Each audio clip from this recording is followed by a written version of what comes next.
हम जो करते हैं क्लास 12 सिलेबस, फर्स्ट चैप्टर है सॉलिड स्टेट। इससे एग्जाम में 4 मार्क्स का आता है। तो हम सबसे पहले समझते हैं कि सॉलिड्स क्या हैं। तो सॉलिड्स में क्या होता है, पार्टिकल्स आपस में क्लोजली पैक्ड होते हैं और इनके बीच एक स्ट्रॉन्ग इंटरमॉलिक्यूलर फोर्स से ये आपस में अट्रैक्ट रहते हैं, एक दूसरे से जुड़े रहते हैं। पार्टिकल्स, जैसे मान लीजिए पार्टिकल्स हैं, तो ये आपस में बहुत बहुत क्लोजली, यानी कि मैटर की सॉलिड्स वो स्टेट है जिसमें पार्टिकल बहुत क्लोजली पैक्ड होंगे और एक दूसरे से स्ट्रॉन्ग इंटरमॉलिक्यूलर अट्रैक्टिव फोर्स से जुड़े रहेंगे। ये तो क्या हुआ सॉलिड।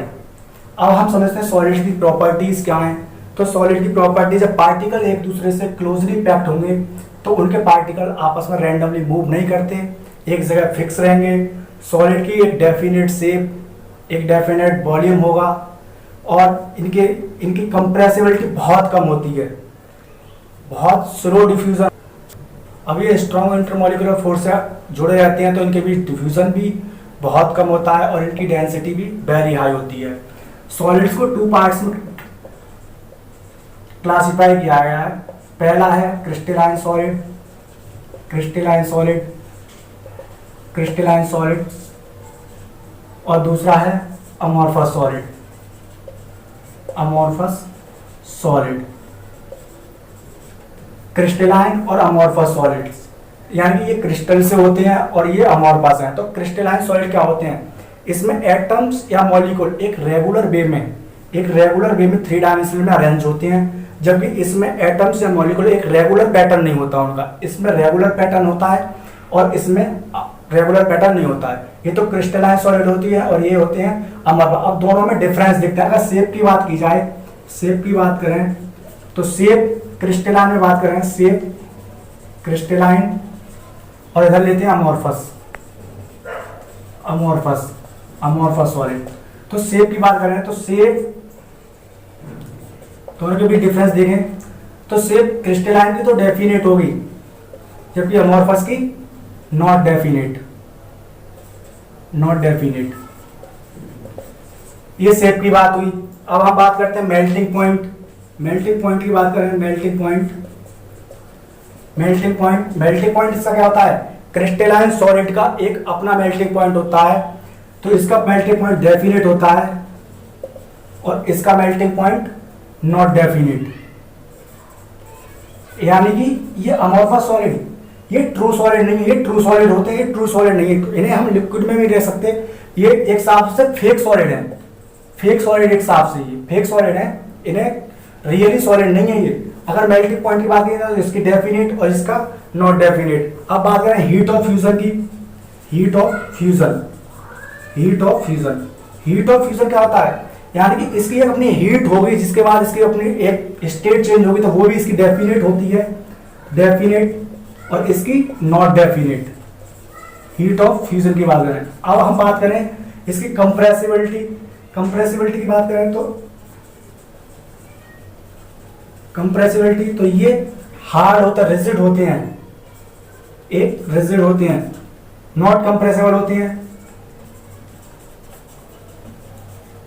और जबकि इन्हें एक एप्रेसिबल फोर्स दिया जाए तो इसकी शेप को चेंज कर सकते हैं, एप्रेसिबल फोर्स पर, due to appreciable force, due to appreciable force, इतना लिख दीजिए, एप्रेसिबल फोर्स पर इसे चेंज कर सकते हैं। अब हम बात करें कि कटिंग विद शार्प एज। अगर हम इनका कट करें, कटिंग करेगा इनकी, तो कटिंग में क्या होगा, इसके जो 2 पीसेस होंगे, 2 पीसेस रेगुलर सरफेस, ये रेगुलर सरफेस से होंगे 2 पीसेस इसके, और इसके इरेगुलर क्लीवेज, इरेगुलर क्लीवेज।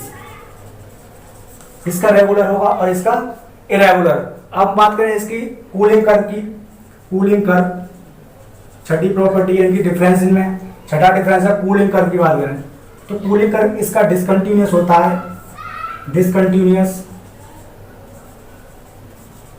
इसका डिसकंटिन्यूअस होता है और इसका कूलिंग कर्व कंटिन्यूअस होता है, इसका कंटिन्यूअस होता है और इसका डिसकंटिन्यूअस होता है। अब इसका 7th डिफरेंस है वो है इसकी प्रॉपर्टी एनिसोट्रॉपिक और आइसोट्रॉपिक। तो क्रिस्टलाइन सॉलिड तो एनिसोट्रॉपिक में आते हैं और ये आइसोट्रॉपिक में आते हैं। अब हम समझते हैं कि आइसोट्रॉपिक और एनिसोट्रॉपिक होते क्या है। तो आइसोट्रॉपिक तो होते हैं जिनकी फिजिकल प्रॉपर्टीज डिफरेंट डायरेक्शन में डिफरेंट मिले, ये क्या होते हैं आइसोट्रॉपिक। एनिसोट्रॉपिक यानी ये एनिसोट्रॉपिक और ये आइसोट्रॉपिक। अब एनिसोट्रॉपिक क्या होते हैं, इनकी फिजिकल प्रॉपर्टी डिफरेंट डायरेक्शन में डिफरेंट मिलेगी, जैसे कि इलेक्ट्रिकल कंडक्टिविटी, इलेक्ट्रिकल प्रॉपर्टीज और थर्मल कंडक्टिविटी, ये दोनों डिफरेंट डायरेक्शन में डिफरेंस मिलेंगी। जबकि इसमें डिफरेंट डायरेक्शन में सेम। जैसे मान लीजिए अगर हम इसकी बात करें तो मान लीजिए ये तो बनते रेगुलर पैटर्न होता है। इसका रेगुलर पैटर्न मान लीजिए ए बी क्रिस्टल से बने हैं, ए बी एटम्स हैं। जो ए बी एटम्स हैं ये 3 डायमेंशनल अरेंजमेंट हो गया मान लीजिए। तो अगर हम ऐसे चलेंगे जब हॉरिजॉन्टल चलेंगे तो इसमें इस वजह से ए बी वजह से मान लीजिए रिफ्रैक्टिव इंडेक्स मिलेगा, और जब हम इधर चले वर्टिकल तो इसमें ए की वजह से रिफ्रैक्टिव इंडेक्स करेगा। तो इसकी तरफ चले तो यानी डिफरेंट डायरेक्शन में, इसमें इस डायरेक्शन चले तो कुछ और मिला, इस डायरेक्शन चले तो कुछ और मिला, यानी कि डिफरेंट डायरेक्शन में डिफरेंट रिफ्रैक्टिव इंडेक्स मिलेगा। और इधर जब हम इसकी बात करें तो इसमें हर डायरेक्शन में सेम मिलेगा, इधर चले तो भी वही मिलेगा और इधर चले तो भी मिलेगा, यानी कि रिफ्रैक्टिव इंडेक्स डिफरेंट डायरेक्शन में इधर सेम मिलेगा, जबकि डिफरेंट डायरेक्शन चलने पर इधर डिफरेंट मिलता है। तो ये क्या होता है एनिसोट्रॉपिक की प्रॉपर्टी, यानी फिजिकल प्रॉपर्टीज की डिफरेंट डायरेक्शन में डिफरेंट मिली और आइसोट्रॉपिक डिफरेंट डायरेक्शन में फिजिकल प्रॉपर्टीज सेम मिली। अब हम बात करते हैं क्रिस्टलाइन सॉलिड। क्रिस्टलाइन सॉलिड को 4 पार्ट्स में डिवाइड किया गया है। क्रिस्टलाइन सॉलिड को इसे 4 पार्ट्स में क्लासिफाई किया गया है। क्रिस्टलाइन सॉलिड्स को 4 पार्ट्स में, कितने में 4 पार्ट्स में क्लासिफाई किया गया है। पहला है मॉलिक्यूलर सॉलिड, दूसरा आयनिक सॉलिड, थर्ड है मेटेलिक, और फोर्थ है कोवैलेंट सॉलिड। हम बात करते हैं पहले पर मॉलिक्यूलर सॉलिड। तो अगर मॉलिक्यूलर सॉलिड की बात करें तो मॉलिक्यूलर सॉलिड क्या होते हैं। मॉलिक्यूलर सॉलिड जैसे कि मॉलिक्यूल से देखने से पता चल रहा है मॉलिक्यूलर सॉलिड, इसमें कंस्टिट्यूएंट पार्टिकल्स क्या होते हैं। कंस्टिट्यूएंट पार्टिकल्स इसमें क्या होते हैं, मॉलिक्यूल। क्या होते हैं, मॉलिक्यूल से मिलकर बना होता है ये। इसे 3 पार्ट्स में क्लासिफाई किया गया। पहला है नॉन पोलर यानी कि सॉलिड CO2 या सॉलिड आर्गन। इनके बीच अट्रैक्टिव फोर्स यानी बॉन्डिंग क्या होती है। अट्रैक्टिव फोर्स की बात करें या बॉन्डिंग, अट्रैक्टिव फोर्स या बॉन्डिंग, तो वो होता है लंदन या dispersion force. Very weak force है या डिस्पर्सन फोर्स। इसके एग्जांपल क्या थे, सॉलिड CO2, सॉलिड आर्गन। अब हम बात करते हैं इसका सेकंड है पोलर सॉलिड जो होते हैं। तो पोलर का एग्जांपल है सॉलिड SO2 या सॉलिड NH3। इनके बीच जो वो होता है अट्रैक्टिव फोर्स या इनके बीच जो बॉन्डिंग होती है वो होती है डायपोल। इनके बीच होता है डायपोल अट्रैक्शन। डायपोल में इनके बीच अट्रैक्शन होता है। बॉन्डिंग की बात की जाए तो यानी कि अट्रैक्टिव या बॉन्डिंग इसके बीच होती है डायपोल। और थर्ड होता है हाइड्रोजन बॉन्डिंग। सब जानते हो, हाइड्रोजन बॉन्ड बनता है, हाइड्रोजन बॉन्डिंग। तो ये होता है आइस में, और आइस को सब जानते हैं, आइस के बीच में क्या होती है, हाइड्रोजन बॉन्डिंग। इनके बीच क्या होता है अट्रैक्टिव फोर्स, हाइड्रोजन बॉन्डिंग। इसमें था लंदन फोर्स डिस्पर्सन, और डायपोल अट्रैक्शन था, और इसमें था हाइड्रोजन बॉन्डिंग। अब हम बात करते हैं ये बिजली, ये इलेक्ट्रिसिटी को कंडक्ट नहीं करते हैं, do not conduct the electricity. और मेल्टिंग पॉइंट की बात करें तो इनका मेल्टिंग पॉइंट वेरी लो होता है, मेल्टिंग पॉइंट वेरी लो इसलिए क्योंकि ये देखिए ये जो इनके बीच में जो अट्रैक्टिव बॉन्डिंग है वो लंदन डिस्पर्जन डाइपोल ये बहुत वीक होता है, तो इनका मेल्टिंग पॉइंट भी वेरी लो। कोई ज्यादा हमें ज्यादा पॉइंट नहीं बनाना पड़ेगा, उस पर ये कम पॉइंट पर ही ये मेल्ट हो जाएंगे। और अगर इलेक्ट्रिसिटी की बात की जाए तो इलेक्ट्रिसिटी को ये कंडक्ट नहीं करते, नॉट कंडक्ट। अब हम बात करते हैं आयनिक सॉलिड की। अब ये है आयनिक सॉलिड्स। तो आयनिक सॉलिड्स में पता चला है कंस्टिट्यूएंट पार्टिकल्स क्या होंगे इसमें, कैटाइन या एनाइन। आयनिक में क्या होता है, कैटाइन या एनाइन। अट्रैक्टिव फोर्स या बॉन्डिंग की बात करी जाए सॉलिड्स में, अट्रैक्टिव फोर्स या बॉन्डिंग की बात की जाए, बॉन्डिंग, तो वो होगा आयनिक बॉन्ड या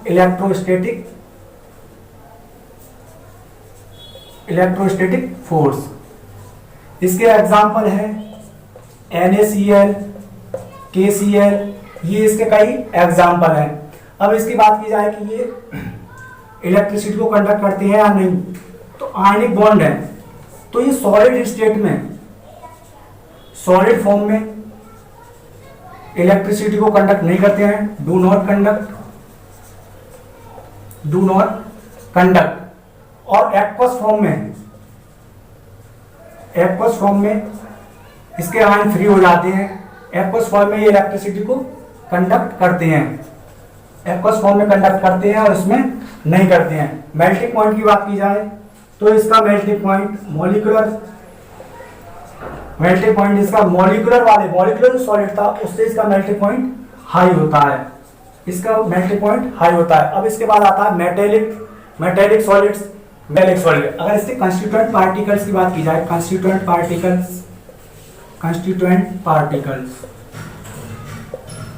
पार्टिकल्स तो वो क्या होंगे, कैटाइन। मेटल में क्या होते हैं, कैटाइन या पॉजिटिव आयन। अट्रैक्टिव फोर्स या बॉन्डिंग की बात की जाए, अट्रैक्टिव फोर्स या बॉन्डिंग की बात की जाए तो इसमें क्या होता है, मेटेलिक बॉन्ड बनता है, मेटेलिक बॉन्ड।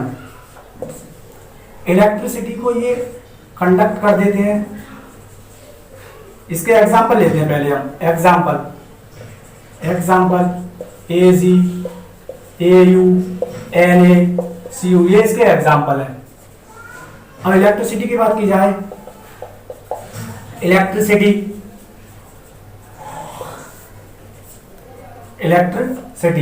तो इलेक्ट्रिसिटी को ये कंडक्ट कर देते हैं,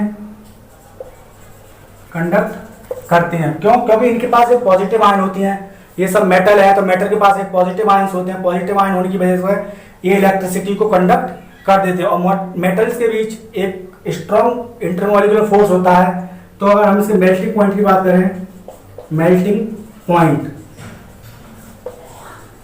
पॉइंट इसका फेयरली हाई होता है, तो हमें यहां से दिखा कि मॉलिक्यूलर का मेल्टिंग पॉइंट कम था, उससे ज्यादा आयनिक का था और उससे ज्यादा इसका है मेटेलिक का। अब इसके बाद हम बात करते हैं फोर्थ और लास्ट, कोवेलेंट सॉलिड्स। अब हम बात करते हैं कोवेलेंट सॉलिड, यानी कि इससे कंस्टिट्यूएंट पार्टिकल्स क्या होते हैं। इसके बीच कंस्टिट्यूएंट पार्टिकल्स की बात करें, कंस्टिट्यूएंट